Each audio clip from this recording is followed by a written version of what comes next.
നമുക്ക് തീർച്ചയായിട്ടും ഈ 2 ആഴ്ച കൊണ്ടോ അല്ലെങ്കിൽ ഒരു മാസം കൊണ്ടൊക്കെ നമുക്ക് ഇങ്ങനെ അമിതവണ്ണമൊക്കെ നമുക്ക് കുറച്ച് കൊണ്ടുവരാൻ പറ്റുന്നതാണ്. അപ്പോൾ അതിന് മുന്നേ ആയിട്ട് നമുക്ക് വെയിറ്റ് കൂടാൻ എന്തൊക്കെ കാരണങ്ങളെന്ന് നമുക്കിവിടെ ഡിസ്കസ് ചെയ്യാം. ലോവർ അബ്ഡോമൻ നല്ല ബൾജ് ചെയ്തിരിക്കുന്നു, അല്ലെങ്കിൽ ഒരു പോട്ട് ബെല്ലി സ്ട്രക്ചർ, അല്ലെങ്കിൽ ഒരു സഞ്ചി പോലെയൊക്കെ കാണപ്പെടുന്നുണ്ട്. ബിസ്ക്കറ്റ് ഡെയിലി ചിലപ്പോൾ 2 പാക്കറ്റ് ബിസ്ക്കറ്റൊക്കെ കഴിക്കുന്ന ആളുകളായിരിക്കാം. അതേപോലെ കേക്ക്സ്, പേസ്ട്രി, അതേപോലെ ice creams, chocolates, daily 2-3 glass caffeine അല്ലെങ്കിൽ കോഫി കുടിക്കുന്നത്, അതേപോലെ ചായ കുടിക്കുന്നത്, ഇതൊക്കെ ഒരു അഡിക്ഷൻസ് ആയിട്ട് കണ്ടിന്യൂസ് ആയിട്ട് അവർ ഫോളോ ചെയ്തിട്ടുള്ള ആളുകളായിരിക്കും. അപ്പോൾ അത്തരം ആളുകളിലും ഇത്തരം ടയേർഡ് ബെല്ലി ഫാറ്റ് കണ്ടുവന്നിട്ടുണ്ട്. നല്ല ഹെൽത്തി ഫാറ്റ് അല്ലെങ്കിൽ നല്ല ഹെൽത്തി പ്രോട്ടീൻസ് നമ്മൾ ഭക്ഷണത്തിൽ ഉൾപ്പെടുത്തി കഴിഞ്ഞ് കഴിഞ്ഞാൽ നമുക്ക് ഇത്തരം പ്രശ്നങ്ങളൊക്കെ നമുക്ക് ഒരു പരിധി വരെ നമുക്ക് കൺട്രോൾ ചെയ്യാൻ പറ്റുന്നതാണ്. ഹായ് മാം, പലപ്പോഴും നമ്മുടെ അടുത്ത് അല്ലെങ്കിൽ ഒരു കമൻ്റ് ആയിട്ടോ അല്ലെങ്കിൽ ഒക്കെ ചോദിക്കാനുള്ളതാണ്, നമുക്കൊരാഴ്ച കൊണ്ട് 4 കിലോ അല്ലെങ്കിൽ 5 കിലോ ഒക്കെ കുറയ്ക്കാൻ പറ്റുമോ എന്നുള്ളത്. പ്രത്യേകിച്ച് നമ്മളെ ഒരു വെഡ്ഡിംഗ് ഒക്കെ വരികയാണെങ്കിൽ, നമ്മളെ സ്വന്തം വെഡ്ഡിംഗ് ആണെങ്കിലും അല്ലെങ്കിലൊക്കെ പല ആളുകളും ചോദിക്കാറുണ്ട്, നമുക്ക് ഒരു ഇഷ്ടപ്പെട്ട ഡ്രസ്സൊക്കെ ധരിക്കണമെങ്കിൽ ഒന്ന് ഈ ചാടിയ വയറൊന്ന് ഉള്ളിലാവണം, അതിനൊരാഴ്ച കൊണ്ട് എന്തെങ്കിലും മെത്തേഡ്സ് ഉണ്ടോ, അല്ലെങ്കിൽ 2 ആഴ്ച കൊണ്ട് ഒരു 10 ദിവസം കൊണ്ട് 10 ദിവസത്തിനുള്ളിൽ തന്നെ നമുക്ക് ഇത്രയും കാര്യങ്ങൾ ചെയ്യാൻ പറ്റുമോ എന്ന് പലരും ചോദിക്കാറുണ്ട്. അങ്ങനെ നമുക്ക് ഒരു പെട്ടെന്ന് തന്നെ ഒരാഴ്ച കൊണ്ടോ അല്ലെങ്കിൽ 2 ആഴ്ച കൊണ്ടോ നമുക്ക് ഈസി ആയിട്ട് വെയിറ്റ് നമുക്കും അല്ലെ കുറയ്ക്കാനും അതുപോലെ തന്നെ നമ്മളെ ചാടിയ വയറൊന്ന് ഉള്ളിലാക്കാനും എന്തെങ്കിലും വഴികളുണ്ടോ? നമുക്ക് തീർച്ചയായിട്ടും ഈ 2 ആഴ്ച കൊണ്ടോ അല്ലെങ്കിൽ ഒരു മാസം കൊണ്ടൊക്കെ നമുക്ക് ഇങ്ങനെ അമിതവണ്ണമൊക്കെ നമുക്ക് കുറച്ച് കൊണ്ടുവരാൻ പറ്റുന്നതാണ്. അപ്പോൾ അതിന് മുന്നേ ആയിട്ട് നമുക്ക് വെയിറ്റ് കൂടാൻ എന്തൊക്കെ കാരണങ്ങളെന്ന് നമുക്കിവിടെ ഡിസ്കസ് ചെയ്യാം. മെയിനായിട്ട് വെയിറ്റ് കൂടാന്ന് പറഞ്ഞു കഴിഞ്ഞാൽ നമ്മളെ ബോഡി വെയിറ്റ് അല്ലെങ്കിൽ ബോഡി മാസ് ഇൻഡെക്സ് ഒരു 35 എബോവ് ആകുമ്പോഴാണ് നമ്മുടെ ശരീരത്തിൽ കൊഴുപ്പും അല്ലെങ്കിൽ നമ്മളെ ശരീരഭാരം കൂടിയിട്ടുണ്ടെന്ന് നമുക്ക് പറയാം.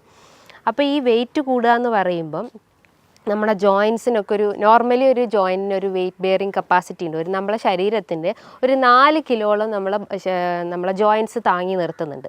അപ്പോൾ ആ ജോയിൻസ് എന്നൊക്കെ ഭയങ്കര ഒരു വേദന അനുഭവപ്പെടുക, അല്ലെങ്കിൽ നടക്കുമ്പോൾ ഒരു കിതപ്പൊക്കെ ഫീൽ ചെയ്യുക, അല്ലെങ്കിൽ എന്താ പറയുക ഭയങ്കര ഒരു സ്റ്റിഫ്നെസ് അനുഭവപ്പെടുക, അതൊക്കെയാണ് നമ്മളെ ശരീരഭാരം വർദ്ധിച്ചിട്ടുണ്ടെന്ന് നമ്മളെ ശരീരം കാണിക്കുന്ന ഒരു എക്സ്റ്റേണൽ സൈൻ എന്നൊക്കെ പറയാം.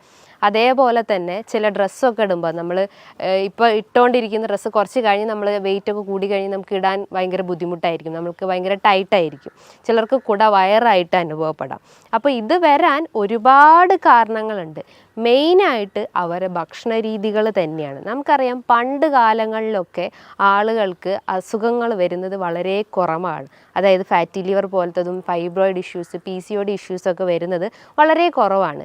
ഇന്നൊരു ജനറേഷൻ നോക്കുമ്പോൾ ഒരു 100-ൽ 60% ആളുകളിലും ഈ ഫാറ്റി ലിവർ ഇഷ്യൂസ് ഉണ്ട്. ഒരു 60% ആളുകൾ തന്നെ PCODൻ്റെ ഇഷ്യൂസ് ഉണ്ട്. അപ്പോൾ അതുമൂലം ഇൻഫെർട്ടിലിറ്റി കംപ്ലയിൻസ്, കുട്ടികളില്ലാത്ത ബുദ്ധിമുട്ടുകളൊക്കെ ഇന്ന് വളരെ കോമൺ ആയിട്ടുള്ള കാര്യങ്ങളാണ്. അപ്പോൾ അവരൊക്കെ മെയിൻ ഒരു റീസൺ അല്ലെങ്കിൽ അത് വരാനുള്ള ഒരു റീസൺ എന്ന് പറഞ്ഞു കഴിഞ്ഞാൽ അവരൊരു ബാലൻസ് ഡയറ്റ് അവിടെ മെയിൻറ്റെയിൻ ചെയ്യുന്നില്ല. ഒരു ബാലൻസ് ഡയറ്റ് മെയിൻറ്റെയിൻ ചെയ്ത് കഴിഞ്ഞാൽ നമുക്കൊരുവിധം എല്ലാ അസുഖങ്ങളെയും നമുക്ക് കൺട്രോൾ ചെയ്യാൻ പറ്റുന്നതാണ്. അതായത് ബാലൻസ് ഡയറ്റ് എന്ന് പറയുമ്പം കാർബോഹൈഡ്രേറ്റ്, ഫാറ്റ്സ്, പ്രോട്ടീൻസ്, ഇത് 3ഉം തുല്യ രീതിയിൽ നമ്മളെ ഭക്ഷണത്തിൽ ഉൾപ്പെടുത്തി കഴിഞ്ഞ് കഴിഞ്ഞാൽ നമുക്ക് എല്ലാ അസുഖത്തെയും നമുക്ക് കൺട്രോൾ ചെയ്യാൻ പറ്റും. അപ്പം നമ്മൾ മരുന്നിനെയോ അല്ലെങ്കിൽ മറ്റെന്ത് മെഡിസിൻസിനെയോ ഒന്നും ഡിപ്പെൻഡ് ചെയ്യേണ്ട ആവശ്യമില്ല. ഇന്ന് വെയിറ്റ് കുറയ്ക്കാനും BP-ക്കും ഷുഗറിനും ഫാറ്റി ലിവറിനൊക്കെ ഒരുപാട് മെഡിസിൻസ് ഹൈ ഡോസായിട്ട് നമ്മൾ ഡെയിലി കഴിക്കാറുണ്ട്. ആ മെഡിസിൻസിൻ്റെ സൈഡ് എഫക്റ്റ് ആയിട്ട് പല കിഡ്നി സ്റ്റോൺ പ്രശ്നങ്ങളും വീക്ക്നെസ് അനുഭവപ്പെടുന്നതും പ്രതിരോധശേഷി കുറയുന്ന പ്രശ്നങ്ങളൊക്കെ ഇന്ന് ആളുകളിൽ കോമൺ ആണ്. അപ്പോൾ അതൊക്കെ ഒന്ന് കുറയ്ക്കാന്ന് പറയുന്നത് നമ്മൾ മെയിനായിട്ട് നമ്മൾ ഭക്ഷണത്തിൽ ഫോക്കസ് ചെയ്താൽ മതി. അപ്പോൾ ഭക്ഷണം നമ്മൾ കൺട്രോൾ ചെയ്ത് കഴിഞ്ഞാൽ തന്നെ നമുക്കൊരുവിധം എല്ലാം നമുക്ക് കൺട്രോൾ ചെയ്യാൻ പറ്റും. അപ്പം ഞാൻ പറഞ്ഞു വെയിറ്റ് കൂടാനുള്ള ഒരു കാരണം എന്ന് പറഞ്ഞു കഴിഞ്ഞാൽ ഈ അമിതമായിട്ടുള്ള കാർബ് അല്ലെങ്കിൽ അമിതമായിട്ടുള്ള കൊഴുപ്പേറിയ ഭക്ഷണങ്ങൾ അല്ലെങ്കിൽ അമിതമായിട്ടുള്ള പ്രോട്ടീൻ റിച്ച് ആയിട്ടുള്ള ഭക്ഷണങ്ങളൊക്കെ എടുക്കുമ്പോഴാണ് നമുക്ക് ഇത്തരം വെയിറ്റിൻ്റെ പ്രശ്നങ്ങൾ വരുന്നത്. അപ്പോൾ അതൊന്ന്. രണ്ടാമതായിട്ട് ഇത്രയും കഴിക്കുന്നുണ്ടെങ്കിലും നമ്മളത് ശരീരത്തിൽ നിന്ന് ബേൺ ഔട്ടായി പോകുന്നില്ല, അല്ലെങ്കിൽ ആ കലോറി നമ്മളെ ശരീരത്തിൽ അടിഞ്ഞു കൂടുക അല്ലെങ്കിൽ പല അവയവങ്ങളിലൊക്കെ അത് അടിഞ്ഞു കൂടുന്നുണ്ട്. അപ്പോൾ അത് ബേൺ ഔട്ടായിട്ടോ അല്ലെങ്കിൽ വേർപ്പായിട്ടോ നമ്മളെ ശരീരത്തിൽ പുറന്തള്ളപ്പെടുന്നില്ല. അപ്പോൾ നമ്മൾ എന്ത് ചെയ്യണം? നല്ല രീതിയിൽ എക്സസൈസ് ചെയ്യണം. അപ്പോൾ വ്യായാമക്കുറവ് ഇതിൻ്റെ ഒരു മെയിൻ കാരണമാണ്. അപ്പോൾ എക്സസൈസ് ചെയ്തിട്ടില്ലെങ്കിൽ ഇത്തരം ബുദ്ധിമുട്ടുകൾ നമുക്ക് കണ്ടിന്യൂസ് ആയിട്ട് വന്നുകൊണ്ടേ നിൽക്കും. അതേപോലെ തന്നെയാണ് വെയിറ്റ് കൂടാനുള്ള ഒരു കാരണം എന്ന് പറഞ്ഞാൽ നമ്മുടെ ശരീരത്തിൽ എസ്പെഷ്യലി സ്ത്രീകളിൽ നോക്കുകയാണെങ്കിൽ PCOD പ്രശ്നങ്ങളൊക്കെ ഉള്ള ആളുകളിൽ ഒരു കാരണം എന്ന് പറഞ്ഞു കഴിഞ്ഞാൽ ഹോർമോണൽ ഇംബാലൻസ് ആണ്. ഹോർമോണൽ ഇംബാലൻസ് എന്ന് പറയും PCOD കേസസിൽ ഈസ്ട്രജൻ ഹോർമോൺസിൽ ഉണ്ടാകുന്ന വേരിയേഷൻസ് കൊണ്ടാണ് ഇത്തരം സിസ്റ്റ് രൂപപ്പെടുന്നത്. അപ്പോൾ അവർക്ക് മെൻസ്ട്രൽ ഇറഗുലാരിറ്റീസ് ഉണ്ടാവാം, അവർക്ക് ഇൻഫെർട്ടിലിറ്റി പ്രശ്നങ്ങൾ ഉണ്ടാവാം, അതുമൂലം അവർക്ക് ഫൈബ്രോയിഡിൻ്റെ കംപ്ലയിൻസ് ഉണ്ടാവാം. അങ്ങനെ പല രീതിയിലുള്ള കോംപ്ലിക്കേഷൻസ് ആണ് ചിലപ്പം നമുക്ക് ഒരു അസുഖം വന്നു കഴിഞ്ഞാൽ നമ്മുടെ ശരീരത്തിൽ കാണിച്ചു തരുന്നത്. അപ്പം PCOD കൺട്രോൾ ചെയ്യാനും ഫാറ്റി ലിവർ കൺട്രോൾ ചെയ്യാനും അതേ ഫൈബ്രോയിഡ് കൺട്രോൾ ചെയ്യാനും എല്ലാത്തിനും നമ്മൾ ഡയറ്റും എക്സസൈസും മെയിനായിട്ട് ഫോക്കസ് ചെയ്യുക. ഇന്ന് പല ആളുകളും ചിന്തിക്കുന്നത് എല്ലാത്തിനും മരുന്നെടുത്ത് കഴിഞ്ഞാൽ നമുക്ക് എല്ലാ അസുഖവും കൺട്രോൾ ചെയ്യാൻ പറ്റും. നമുക്കറിയാം ഒരു 30% മാത്രമാണ് നമ്മൾ മരുന്നിന് ഡിപ്പെൻഡ് ചെയ്യുള്ളൂ. ബാക്കി ഒരു റിമൈനിങ് ഒരു 60% എല്ലാം നമ്മളെ ഭക്ഷണവും അതുപോലെ തന്നെ എക്സസൈസുമാണ് മെയിനായിട്ട് ഫോക്കസ് ചെയ്യേണ്ടത്. അപ്പം നമ്മൾ മെയിനായിട്ട് ഫോക്കസ് ചെയ്യേണ്ടത് നമ്മളെ ഡയറ്റും എക്സസൈസും അതേപോലെ തന്നെ ഒരു 3rd മാത്രമായിട്ട് മെഡിസിൻസിനെ കണ്ടാൽ മതി. ഈ വെയിറ്റ് കൂടി വരുന്ന ആളുകളിൽ അല്ലെങ്കിൽ വെയിറ്റ് കൂടി വരുന്ന ഏറ്റവും കൂടുതൽ ആളുകളിൽ കണ്ടുവരുന്ന ഒരു അസുഖമാണ് ഈ ഫാറ്റി ലിവർ ഇഷ്യൂസ്.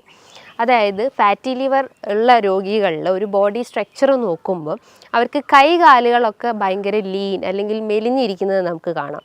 പക്ഷെ അവർ വയറ് നോക്കുമ്പം ചാടിയിരിക്കുന്നത് അല്ലെങ്കിൽ ഒരു പോട്ട് ബെല്ലി സ്ട്രക്ചറിലേക്ക് കാണപ്പെടുന്നുണ്ട്. അതായത് പോട്ട് ബെല്ലി സ്ട്രക്ചർ എന്ന് പറയുമ്പം നമ്മൾ ഈ ഒരു വാരിയലിൻ്റെ താഴെയായിട്ട് വയറിങ്ങനെ ചാടിയിരിക്കുന്നത് നമുക്ക് കാണാം. അതിൻ്റെ ഒരു മെയിൻ കാരണം എന്ന് പറഞ്ഞു കഴിഞ്ഞാൽ ലിവർ സംബന്ധമായിട്ടുള്ള എന്തോ ഒരു അസുഖം അയാൾക്ക് വന്നിട്ടുണ്ടെന്ന്. മെയിനായിട്ട് ഫാറ്റി ലിവർ ഇഷ്യൂസ്, അതേപോലെ തന്നെ സിറോസിസ് കംപ്ലയിൻസ് ഉള്ള ആളുകൾ, അതായത് അവർക്ക് ലോവർ അബ്ഡോമൻ നല്ല ബൾജ് ചെയ്തിരിക്കുന്നു അല്ലെങ്കിൽ ഒരു പോട്ട് ബെല്ലി സ്ട്രക്ചർ അല്ലെങ്കിൽ ഒരു സഞ്ചി പോലെയൊക്കെ കാണപ്പെടുന്നുണ്ട്. അപ്പോൾ ഇവർ മെയിനായിട്ട് ഫോക്കസ് ചെയ്യേണ്ടതെന്ന് പറഞ്ഞാൽ നല്ല കൊഴുപ്പുകളെ ഭക്ഷണത്തിൽ സപ്ലൈ ചെയ്യാൻ ശ്രമിക്കുക. അതായത് ഹെൽത്തി ഫാറ്റ് ആയിട്ടുള്ള omega-3 ഫാറ്റി ആസിഡ്സ് അവരെ ഭക്ഷണത്തിൽ എടുക്കാം. അപ്പോൾ ചോദിക്കും omega-3 ഫാറ്റി ആസിഡ്സ് ഏത് ഭക്ഷണത്തിലാണ് അടങ്ങിയിട്ടുള്ളത്? ഒരുവിധം എല്ലാ വീഡിയോസിലും ഓൾമോസ്റ്റ് എല്ലാ ഡോക്ടേഴ്സും പറയുന്നത് തന്നെയാണ് മെയിനായിട്ടുള്ളത്. അതായത് ചെറിയ മത്സ്യങ്ങളിൽ നമുക്ക് omega-3 ഫാറ്റി ആസിഡ്സ് ഉണ്ട്. ചെറിയ മത്സ്യങ്ങൾ എന്ന് പറയുമ്പം അയല, മത്തി, നെത്തോലി, ഇതിൻ്റെ അകത്തൊക്കെ ചെറിയ രീതിയിൽ അതായത് ഒരു 30% അല്ലെങ്കിൽ ഒരു 40% omega-3 ഫാറ്റി ആസിഡ്സ് അടങ്ങിയിട്ടുണ്ട്. അതോടൊപ്പം തന്നെ കാൽഷ്യം അടങ്ങിയിട്ടുണ്ട്. ഈ കാൽഷ്യം കണ്ടന്റ് ഉള്ളത് കൊണ്ട് തന്നെ നമുക്ക് ജോയിൻറ്റ് റിലേറ്റ് ചെയ്തിട്ടുള്ള എന്തെങ്കിലും ഇഷ്യൂസ് അല്ലെങ്കിൽ എല്ല് സതമായിട്ടുള്ള എന്തെങ്കിലും ഇഷ്യൂസ് ഉണ്ടെങ്കിൽ അതൊക്കെ ഒന്ന് കൺട്രോൾ ചെയ്യാൻ പറ്റുന്നതാണ്. അപ്പം നല്ല രീതിയിൽ ഹെൽത്തി ഫാറ്റ്സ് ഭക്ഷണത്തിൽ ഉൾപ്പെടുത്താൻ ശ്രമിക്കാം. അപ്പോൾ അത് നമ്മളെ ഡയറ്റിൽ ഉൾപ്പെടുത്തി കഴിഞ്ഞ് കഴിഞ്ഞാൽ നമുക്ക് ഇത്തരം പോട്ട് ബെല്ലി പ്രശ്നങ്ങളോ അല്ലെങ്കിൽ ഫാറ്റി ലിവർ ഇഷ്യൂസ് ഉണ്ടെങ്കിൽ അതൊക്കെ നമുക്കൊന്ന് കൺട്രോൾ ചെയ്യാൻ പറ്റുന്നത്. അതേപോലെ തന്നെയാണ് അവർ ഭക്ഷണത്തിൽ വൈറ്റമിൻസ് സി റിച്ച് ആയിട്ടുള്ള ഭക്ഷണങ്ങൾ എടുക്കാൻ ശ്രമിക്കുക. അപ്പോൾ ചോദിക്കും വൈറ്റമിൻ സി എന്തൊക്കെയാണെന്ന്. വൈറ്റമിൻ സി എന്ന് പറഞ്ഞു കഴിഞ്ഞാൽ അസ്കോർബിക് ആസിഡ് അത് അടങ്ങിയിട്ടുള്ള ഭക്ഷണങ്ങൾ എന്ന് പറയുമ്പോൾ എന്താണ്? നാരങ്ങ, മൊസമ്പി, നെല്ലിക്ക, നമ്മളെ തൊടിയിലൊക്കെ ഉണ്ടാകുന്ന നെല്ലിക്ക എന്ന് പറയുമ്പോൾ നമ്മളെ പ്രതിരോധശേഷി വർദ്ധിപ്പിക്കുന്നു, നമ്മളെ ഹെയർ ഗ്രോത്ത് ഇൻക്രീസ് ചെയ്യുന്നു. അതുപോലെ തന്നെ സ്കിന്നിന് എന്തെങ്കിലും ഇഷ്യൂസോ ഡിസ്കളറേഷനോ അല്ലെങ്കിൽ എന്തെങ്കിലും അങ്ങനെ ചുളിവ് പോലെയൊക്കെ വരുന്ന ഇഷ്യൂസൊക്കെ ഉണ്ടെങ്കിൽ അതിനെയൊക്കെ ഒന്ന് കൺട്രോൾ ചെയ്യാൻ വേണ്ടിയിട്ട് നമുക്ക് ഡെയിലി ഒരു 1-2 നെല്ലിക്ക കഴിക്കുന്നത് നല്ലതാണ്. അതേപോലെ തന്നെയാണ് കുട്ടികളിൽ വിരശല്യം എന്ന് വളരെ കോമൺ ആയിട്ടുള്ള ഒന്നാണ്. അപ്പോൾ കുട്ടികളുടെ അമ്മമാർ പറയുന്ന ഒരു ബുദ്ധിമുട്ട് എന്ന് പറഞ്ഞാൽ അവർ പൊക്കിളിന് ചുറ്റായിട്ട് വേദന പറയുന്നു, ഓക്കാനം, ഛർദി, ഫുഡൊന്നും കഴിക്കുന്നില്ല, പെട്ടെന്ന് അവർ വൊമിറ്റ് ചെയ്യുന്നു, അതേപോലെ ഒരു വീക്ക്നെസ് വരുന്നു, വെയിറ്റ് കുറയുന്നു. ഇതൊക്കെയാണ് കുട്ടികളിൽ വിരശല്യം വരുന്നതിൻ്റെ ഒരു ലക്ഷണങ്ങളായിട്ട് പറയുന്നത്. അപ്പോൾ കുട്ടികൾക്കായാലും അവർക്ക് ഡെയിലി ഒരു 1-2 നെല്ലിക്ക കൊടുക്കുന്നത് ഏറ്റവും നല്ലതാണ്. ഇത് അവരെ ദഹന വ്യവസ്ഥ ഇമ്പ്രൂവ് ചെയ്യുന്നു. അതായത് ദഹന സംബന്ധമായിട്ട് എന്തെങ്കിലും ബുദ്ധിമുട്ടുകൾ ഉണ്ടെങ്കിൽ, അതായത് എന്തെങ്കിലും സീലിയാക് ഡിസീസോ അല്ലെങ്കിൽ ലാക്ടോസ് ഇൻടോളറൻസ് പോലത്തെ എന്തെങ്കിലും ബുദ്ധിമുട്ടുകൾ ഉണ്ടെങ്കിൽ ആ ദഹനത്തിനൊന്ന് ഇമ്പ്രൂവ് ചെയ്യാൻ സഹായിക്കുന്നതാണ് ഈ നെല്ലിക്ക എന്ന് പറഞ്ഞിട്ടുള്ള ആ ഒരു ഇന്ത്യൻ ഗൂസ്ബെറി. അതേപോലെ തന്നെയാണ് അവരുടെ ഭക്ഷണത്തിൽ ഫൈബർ റിച്ച് ആയിട്ടുള്ള ഭക്ഷണങ്ങൾ എടുക്കാൻ ശ്രമിക്കുക. ഫൈബർ എന്ന് പറയുന്നത് നല്ല രീതിയിൽ നാരുകൾ അടങ്ങിയിട്ടുള്ളത്, അതായത് പൊമോഗ്രാനൈറ്റ്, ഓറഞ്ച്, മൊസമ്പി, ഗ്രേപ്സ്, വെജിറ്റബിൾസിൽ നോക്കുമ്പം കുക്കുംബർ, ക്യാരറ്റ്, ഇതിൻ്റെ അകത്തൊക്കെ ഒരുപാട് ഫൈബർ അടങ്ങിയിട്ടുണ്ട്. ഇത് നമ്മളെ ദഹനത്തിനെ നല്ല രീതിയിൽ ഇമ്പ്രൂവ് ചെയ്യാൻ സഹായിക്കുന്നു. ഇനിയിപ്പോൾ മലബന്ധം പ്രശ്നങ്ങളൊക്കെ ഉള്ള ആളുകളാണെങ്കിൽ എല്ലാ ഡോക്ടേഴ്സും പറയുന്ന ഒന്നാണ് അവർ നല്ല രീതിയിൽ വാട്ടർ ഇൻടേക്ക് എന്ന് വെച്ചാൽ ബോഡി വാട്ടർ ഇൻടേക്ക് നല്ല രീതിയിൽ കൂട്ടുക. അതേപോലെ തന്നെയാണ് ഫൈബർ റിച്ച് ആയിട്ടുള്ള ഭക്ഷണങ്ങൾ എടുക്കാൻ ശ്രമിക്കുക. അപ്പം ഇതും നമ്മളെ ഡയറ്റിൽ ഉൾപ്പെടുത്തി കഴിഞ്ഞ് കഴിഞ്ഞാൽ നമുക്ക് ദഹന സംബന്ധമായിട്ടുള്ള എന്തെങ്കിലും പ്രശ്നങ്ങളുണ്ടെങ്കിൽ അത് കൺട്രോൾ ചെയ്യും. അതോടൊപ്പം തന്നെ നമ്മളെ വെയിറ്റിനെ ഒന്ന് മെയിൻറ്റെയിൻ ചെയ്യാൻ സഹായിക്കുന്നതാണ്. അതേപോലെ തന്നെയാണ് അവരുടെ ഭക്ഷണത്തിൽ പ്രോട്ടീൻ്റെ കണ്ടൻറ്റും ഇൻക്ലൂഡ് ചെയ്യാൻ ശ്രമിക്കുക. പ്രോട്ടീൻ എന്ന് പറയുമ്പം ചെറിയ മത്സ്യങ്ങളാവട്ടെ, നട്ട്സ് ആവട്ടെ, സീഡ്സ് ആവട്ടെ, പംകിൻ സീഡ്സ്, ഫ്ലാക്സ് സീഡ്സ്, ബദാം, ആൽമണ്ട്, ഇതൊക്കെ അവരുടെ ഭക്ഷണത്തിൽ ഉൾപ്പെടുത്തി കഴിഞ്ഞ് കഴിഞ്ഞാൽ അവർക്ക് ഒരുവിധം എല്ലാ ലൈഫ് സ്റ്റൈൽ ഡിസീസസും അവർക്ക് കൺട്രോൾ ചെയ്യാൻ പറ്റും. ഇന്ന് ഒരുവിധം അസുഖങ്ങൾക്കൊക്കെ മെയിൻ കാരണം എന്ന് പറഞ്ഞു കഴിഞ്ഞാൽ അമിതമായിട്ടുള്ള മദ്യപാനമാണ്, അല്ലെങ്കിൽ അമിതമായിട്ടുള്ള പുകവലിയാണ്. അപ്പോൾ ഈ പുകവലിയും മദ്യപാനമാണ് നമ്മളെ ഫാറ്റി ലിവറിനെ ട്രിഗർ ചെയ്യുന്നത്. സിറോസിസിൻ്റെ ഒരു മെയിൻ വില്ലനായിട്ട് പറയാം, നമുക്ക് ഒരു 10% വില്ലനായിട്ട് നമുക്ക് പറയാം ഈ ഒരു ആൽക്കഹോളിക് അഡിക്ഷൻസ് ആണ്. അപ്പം എല്ലാ അസുഖത്തിനെയും നമുക്ക് തടഞ്ഞു നിർത്താൻ പറ്റുന്നതാണ് നമ്മൾ ഈ പൂർണ്ണമായിട്ടും ആൽക്കഹോളും സ്മോക്കിംഗ് അഡിക്ഷൻസ് ഉണ്ടെങ്കിൽ അത് പൂർണ്ണമായിട്ടും ഒഴിവാക്കാൻ ശ്രമിക്കുക.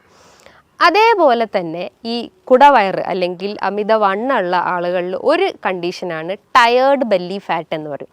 ടയേർഡ് ബെല്ലി ഫാറ്റ് എന്ന് പറയുമ്പം 2 ടയർ രൂപത്തിലായിട്ട് ഇങ്ങനെ വയറ് കിടക്കുന്നു. ഒന്ന് നമ്മുടെ വാരിയലിൻ്റെ താഴെയായിട്ടും ഒന്ന് നമ്മുടെ ലോവർ അബ്ഡമനിലായിട്ടും ഇങ്ങനെ വയറ് ചാടി കിടക്കുന്നത് കാണാം.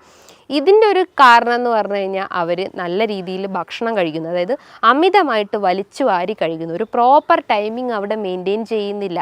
ബ്രേക്ക്ഫാസ്റ്റ് എന്ന് പറയുമ്പോൾ നമുക്കറിയാം ഒരു ബ്രെയിൻ ഫുഡായിട്ടാണ് വർക്ക് ചെയ്യുന്നത്. അപ്പോൾ പ്രോപ്പർ ടൈമിങ്ങിൽ ബ്രേക്ക്ഫാസ്റ്റ് കഴിച്ചിട്ടില്ലെങ്കിൽ നമുക്ക് ആ ഒരു ഫുൾ ഡേ റൂട്ടീൻ തന്നെ നമ്മൾ ഡിസോർഡേർഡ് ആയിപ്പോകും. കാരണം നമ്മളെ ദഹനത്തിന് അല്ലെങ്കിൽ നമ്മളെ വയറിനറിയാം നമ്മൾ ഇന്ന ടൈമിലാണ് ഫുഡ് കഴിക്കുക. അപ്പോൾ ആ ഒരു ആ ഒരു ഡിസ്ഫങ്ഷൻ തന്നെ അവിടെ കറക്റ്റ് ആവില്ല. പ്രോപ്പറായിട്ട് നമ്മളെ ദഹനം ഫങ്ഷൻ ചെയ്യുന്നില്ല.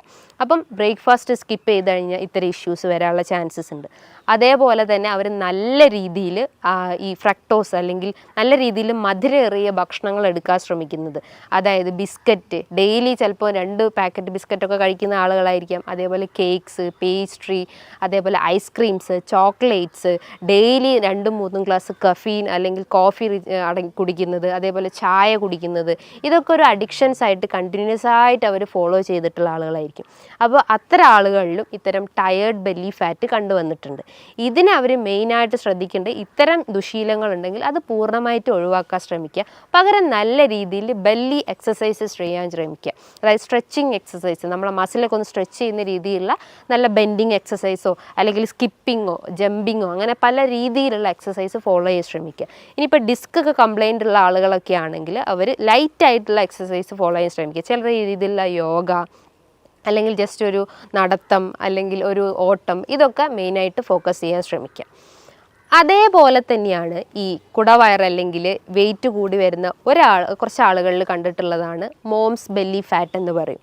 മോംസ് ബെല്ലി ഫാറ്റ് എന്ന് പറയുമ്പോൾ ആ വാക്കുകൊണ്ട് തന്നെ നമുക്ക് ഉദ്ദേശിക്കാം, അതായത് സ്ത്രീകളിൽ പ്രഗ്നൻസി അല്ലെങ്കിൽ ഡെലിവറിക്ക് ശേഷം കാണപ്പെടുന്ന ഒന്നാണ് മോംസ് ബെല്ലി ഫാറ്റ്.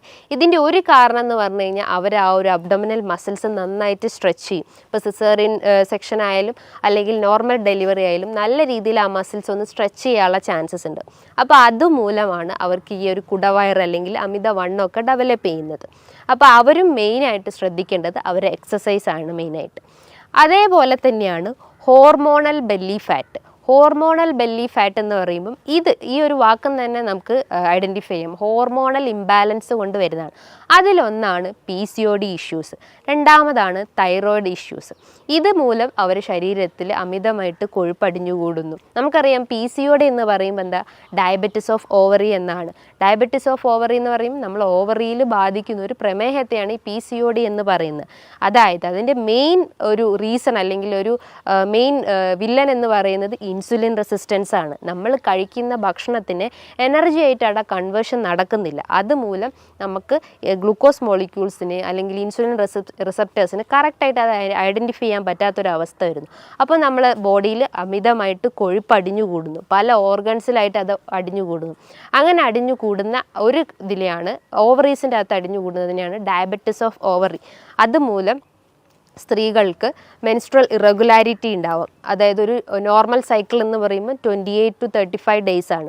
അത് അവർക്കൊരു 40 ഡേയ്സോ അല്ലെങ്കിൽ ഒരു 2 മന്തൊക്കെ ഡിലേ ആവുന്ന ചാൻസസ് ഉണ്ട്. ഇനിയിപ്പോൾ പീരീഡ്സ് ആയി കഴിഞ്ഞാലും അവർക്കൊരു 1-2 ഒരു സ്കാൻഡി ബ്ലീഡിങ്, വളരെ സ്പോട്ടിങ് രീതിയിലുള്ള ബ്ലീഡിങ് മാത്രമേ കാണപ്പെടുന്നുള്ളൂ. അതിശക്തമായിട്ടുള്ള വയറുവേദന അനുഭവപ്പെടാറുണ്ട്. അതേപോലെ തന്നെ ഭയങ്കരമായിട്ട് ക്ഷീണം അനുഭവപ്പെടുന്നു. അതിനേക്കാട്ടും വലുതൊന്നാണ് അവർക്ക് ശക്തമായിട്ട് വെയിറ്റ് കൂടുന്നത്. ഫുഡ് കഴിക്കാത്ത ആളുകളായാലും, അതായത് നോർമലി ഫുഡ് കഴിക്കുന്ന ആളുകളായാലും അവർക്കും ഇത് വെയിറ്റ് കൂടുന്നത് ഒരു കാരണം എന്ന് പറഞ്ഞു കഴിഞ്ഞാൽ ഇൻസുലിൻ റെസിസ്റ്റൻസ് ആണ്. അതേപോലെ തന്നെയാണ് ഹോർമോണൽ ഇംബാലൻസിൽ വരുന്നതാണ് thyroid related issues. Thyroid related issues എന്ന് പറയുമ്പം തൈറോയിഡ് തന്നെ ഹൈപ്പോർ തൈറോയിഡ്സ് ഉണ്ട്, ഹൈപ്പർ തൈറോയിഡ്സ് ഉണ്ട്. ഹൈപ്പർ തൈറോയിഡിസം ഉള്ള കേസസിൽ അവർക്ക് വെയിറ്റ് കുറയുന്നതാണ് സംഭവിക്കുന്നത്. വെയിറ്റ് കുറയാന്ന് പറയുന്നതിന് ഒരു കാരണം എന്ന് പറഞ്ഞു കഴിഞ്ഞാൽ ബേസൽ മെറ്റബോളിക് റേറ്റ് അവിടെ ഹൈ ആണ്.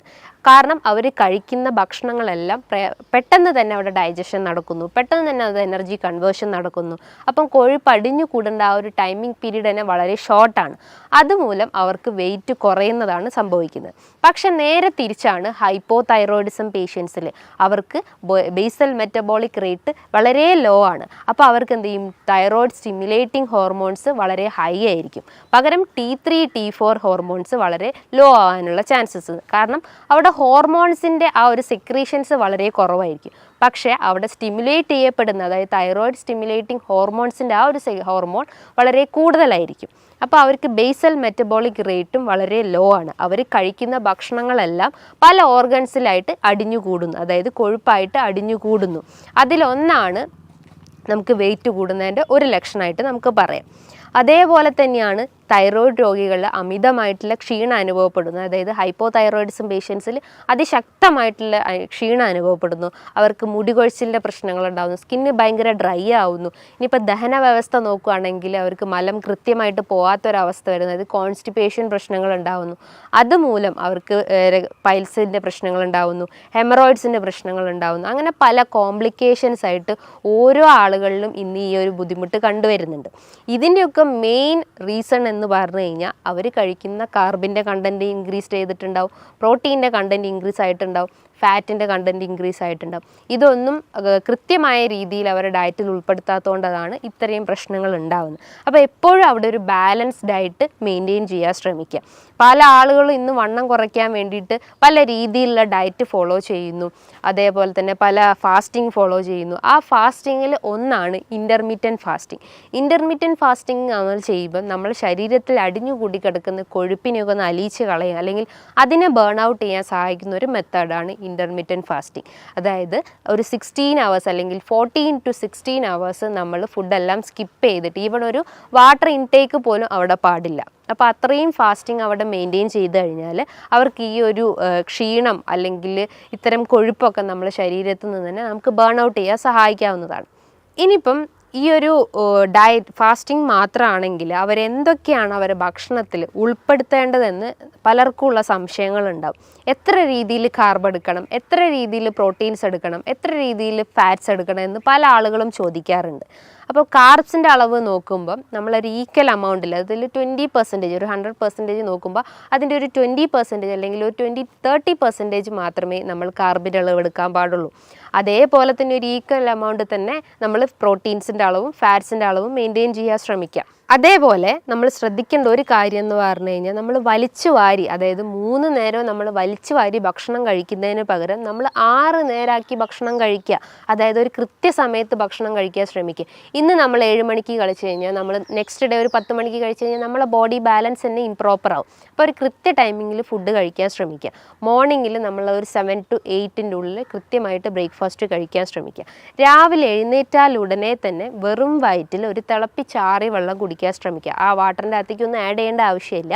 നല്ല തിളപ്പിച്ചാറിയ വെള്ളം കുടിച്ചു കഴിഞ്ഞാൽ നമുക്ക് എന്തെങ്കിലും മലബന്ധം പ്രശ്നങ്ങളോ അല്ലെങ്കിൽ ഗ്യാസിൻ്റെ പ്രശ്നങ്ങളോ നെഞ്ചരിച്ചിലിൻ്റെ പ്രശ്നങ്ങളോ ഒക്കെ ഉണ്ടെങ്കിൽ അതിനൊക്കെ ഒന്ന് കൺട്രോൾ ചെയ്യാൻ പറ്റുന്നതാണ് ഈ ഒരു വാട്ടർ ഇൻടേക്ക് എന്ന് പറയുന്നത്. അതിനുശേഷം നമ്മൾക്ക് നമ്മുടെ ബ്രേക്ക്ഫാസ്റ്റ് സ്റ്റാർട്ട് ചെയ്യാവുന്നതാണ്. ഇനിയിപ്പോൾ പ്രമേഹ രോഗികളായാലും തന്നെ അവർ ആ ഒരു കാർബിൻ്റെ അളവൊക്കെ കുറച്ചിട്ട് അവർ നല്ല രീതിയിൽ പ്രോട്ടീൻ്റെ അളവും അല്ലെങ്കിൽ ഫാറ്റ്സിൻ്റെ അളവും മെയിൻറ്റെയിൻ ചെയ്യാൻ ശ്രമിക്കുക.